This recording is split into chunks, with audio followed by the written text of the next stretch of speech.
పనులు నేను ఇవాళ రేవంత్ రెడ్డికి చెప్తా ఉన్నా, డీజీపీ శివధర్ రెడ్డికి కూడా చెప్తా ఉన్నా. డీజీపీ గారు మీరేదో మొన్న పెద్ద పెద్ద సినిమా డైలాగులు పెట్టినారు. మాకు రెడ్ బుక్ ఉండదు, పింక్ బుక్ ఉండదు, ఖాకీ బుక్ ఉంటుందని చెప్పినావు. ఇదేనా నీ ఖాకీ బుక్? మీ పోలీసు వాళ్ళ బట్టలు కూడా తీసుకొడతా అని చెప్పి ఒక కాంగ్రెస్ నాయకుడు అంటే కేసు ఉండదు. మిమ్మల్ని యూజ్లెస్ ఫెలోస్ అని ఒక బీజేపీ ఎంపీ అంటే కనీసం కేసు పెట్టే ధైర్యం లేదు. ఎందుకు? రాష్ట్రంలో అధికారంలో కాంగ్రెస్ ఉన్నది, కేంద్రంలో అధికారంలో ఉన్నది బీజేపీ కాబట్టి భయపడుతున్నావా? ఇవాళ మేము ప్రతిపక్షంలో ఉన్నాం కాబట్టి మా మీద కేసులు పెడతావా? ఒకటి గుర్తుపెట్టుకో డీజీపీ గారు, రేవంత్ రెడ్డి గారు గుర్తుపెట్టుకోండి, ఎప్పుడు అధికారం ఎవరికి శాశ్వతం కాదు. టైం వస్తుంది, 2 ఏళ్లలో మళ్ళీ కేసీఆర్ గారు ముఖ్యమంత్రి అవుతారు, మళ్ళీ రాష్ట్రంలో గులాబీ జెండా ఎగురుతుంది. ఈ అరాచకాలకి ఖచ్చితంగా చరమగీతం పాడే సత్తా ఆ రోజు మాకుంటుంది.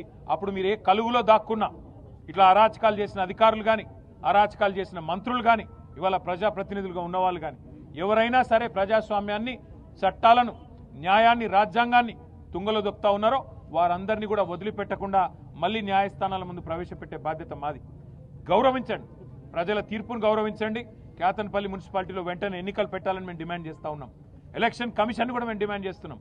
కేతన్పల్లిలో, అట్లాగే మరి ఇబ్రహీంపట్నంలో, ఖానాపూర్లో ఎక్కడెక్కడైతే ఎన్నికలు పెండింగ్లో పెట్టారో వెంటనే ఎన్నికలు పెట్టండి, నిజాయితీగా పెట్టండి. అవసరమైతే ప్రత్యేకంగా సీనియర్ అధికారులను పర్యవేక్షకులుగా పెట్టండి, సీసీ కెమెరాలు పెట్టండి, శాంతి భద్రతలు పరిరక్షించే విధంగా చర్యలు తీసుకోండి, నిజాయితీగా ఎన్నిక జరిగే విధంగా చూసుకోండి. కానీ ఇదే రకమైన అరాచకం కొనసాగిస్తాం, రేవంత్ రెడ్డి ఆడిచ్చినట్టు ఆడతామంటే అంతగానం ఇంట్రెస్ట్ ఉంటే పోయి కాంగ్రెస్ కండువాలు కప్పుకోండి. అంతేగాని అధికారుల ముసుగులో అధికార పార్టీకి వత్తాసు పలికితే ఊరుకోము, వదిలిపెట్టము. చట్టం ఎవరికైనా ఒకటేని గుర్తువేస్తూ, అట్లాగే తమ్ముడు బాల్కా సుమన్ గారిని ఇక్కడ జైల్లో పెట్టారు. వారికి తెలియదు రేవంత్ రెడ్డికి, సుమన్ ఇవాళ కొత్తగా జైలుకు పోలే. సుమను గతంలో తెలంగాణ ఉద్యమంలో 10 సార్లు జైలుకు పోయిండు, 6 నెలలు జైల్లో ఉన్నాడు వివిధ సందర్భాల్లో. ఇక టాస్క్ ఫోర్స్ ఆఫీసులు, పోలీస్ స్టేషన్లలోనైతే లెక్క కూడా లేదు, గని గంటలు గని రోజులు ఉన్నాడు.